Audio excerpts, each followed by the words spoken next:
आप मुझे बताइए, जो पाकिस्तान हमारा खून का प्यासा हो, हम अपना पानी बहाकर उसे दे सकते हैं क्या? इंडिया इंडिया आप अगर पढ़ लें, मोबाइल में आपको दिखा भी रहा हूँ साथ, इंडियन मज़ा, ठीक है, इंडियन, ठीक है, ये भी इंडियन, आगे मैं आपको दिखाता जाता हूँ, ऊपर लिखा होता है इंडियन, ठीक है, सेला बासमती राइस इंडियन भारत, सेला बासमती राइस क्रीमी भारत। अच्छा जी, अबुकास इंडियन मज़ा बासमती राइस, अबुकास चावल भी इंडियन मज़ा इंडिया का जी। नमस्ते, मैं हूं सुरेश कुमार एकलवे और आप देख रहे हैं हिंदुस्तान न्यूज एंड टिप्स। दुनिया के चावल बाजार पर सिक्का जमाने के लिए मोदी सरकार ने जिस चक्रू की रचना की थी, उसमें सिर्फ पाकिस्तानी नहीं, थाईलैंड, नेपाल, वियतनाम, म्यांमार और दूसरे चावल निर्यातक देश भी भारी मुश्किल में फंस गए हैं। इन चावल निर्यातक देशों में पाकिस्तान को सर्वाधिक नुकसान उठाना पड़ रहा है, इसलिए उसका भारत पर डंपिंग का आरोप लगाना उसकी तिलमाट को साबित करता है। डंपिंग का मतलब किसी भी उत्पाद को लागत से कम कीमत पर बेचना है, ताकि बाजार को अपने कंट्रोल में किया जा सके। भारत ने इस समय पूरी राइस मार्केट पर अपना नियंत्रण कर लिया है और तमाम चावल निर्यातक देशों से कम मूल्य पर चावल बेच रहा है।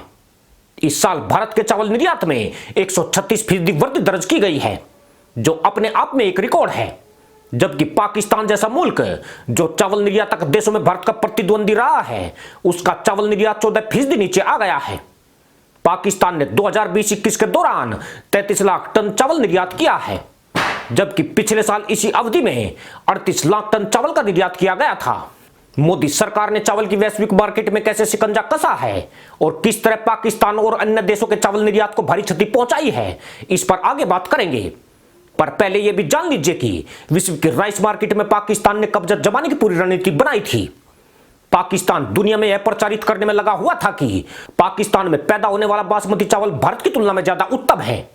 सिर्फ इतना ही नहीं, जब भारत ने बासमती चावल के अधिकारों को अपने नाम पर सुरक्षित करने के लिए यूरोपीय संघ में आवेदन किया था, तो जवाब में पाकिस्तान ने भी यूरोपीय संघ में अपना केस जमा कराया था, जिसके तहत बासमती चावल पर दोनों देशों को समान अधिकार है।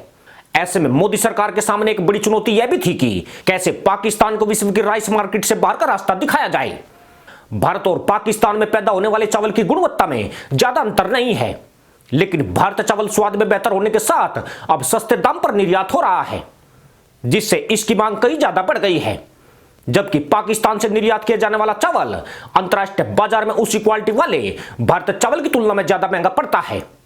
सस्ते दाम और समान क्वालिटी के चलते भारतीय चावल तेजी से अंतर्राष्ट्रीय बाजार में पाकिस्तानी चावल की जगह ले रहा है। पाकिस्तान इसी मूल्य अंतर को डंपिंग कहता है। उसका आरोप है कि भारत का उद्देश्य है अपने चावल को अधिक से अधिक अंतर्राष्ट्रीय बाजारों में बेचना और अंतर्राष्ट्रीय व्यापार सेक्टर में दूसरे प्रतिद्वंदियों से आगे निकलना है। खास बात यह है कि चावल निर्यात के मामले में भारत और पाकिस्तान एक दूसरे के प्रतिद्वंदी है, इसलिए सबसे ज्यादा घाटा भी मदरसा मुल्क को उठाना पड़ रहा है।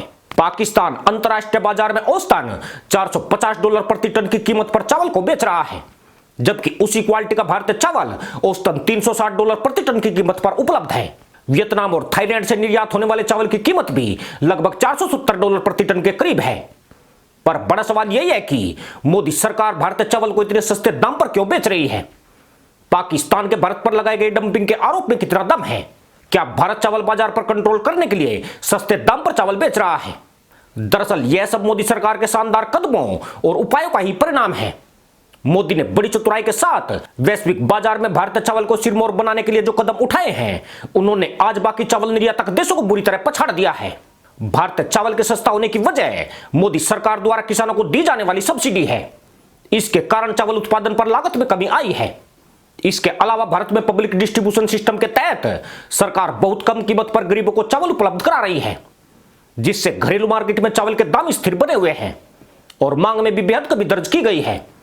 सरकार द्वारा दी जा रही भारी सब्सिडी समर्थन मूल्य से लेकर बिजली और इसके परिवहन तक पर सब्सिडी भी कम कीमत होने की वजह है।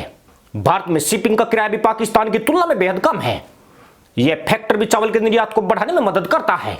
भारत का चावल सस्ता क्यों हो जाता है, इसका अंदाजा इस बात से लगाया जा सकता है कि सिर्फ एक खाद की बोरी भारत में 1600 रुपए के करीब है और यही बोरी पाकिस्तान में 4500 रुपए में मिलती है।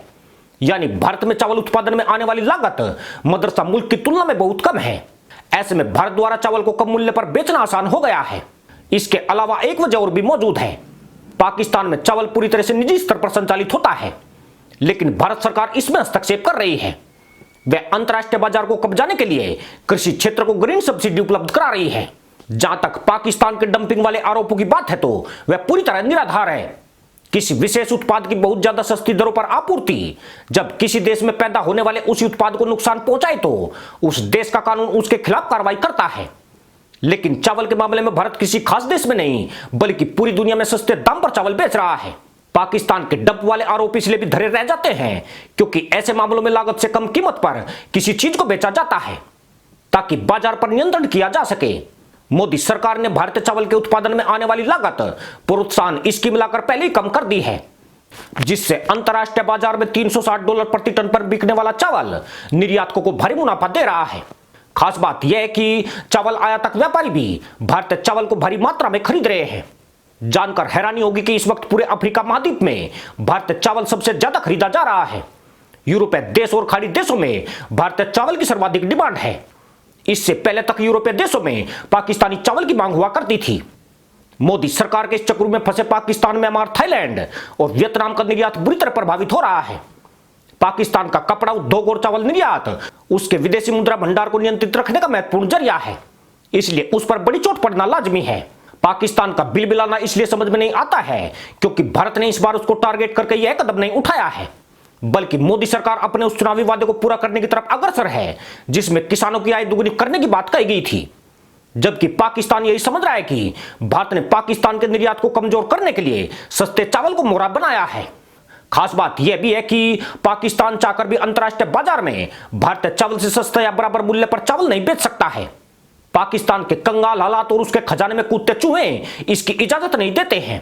मदरसा मुल्क में बिजली महंगी होने के साथ पर्याप्त मात्रा में उपलब्ध भी नहीं है।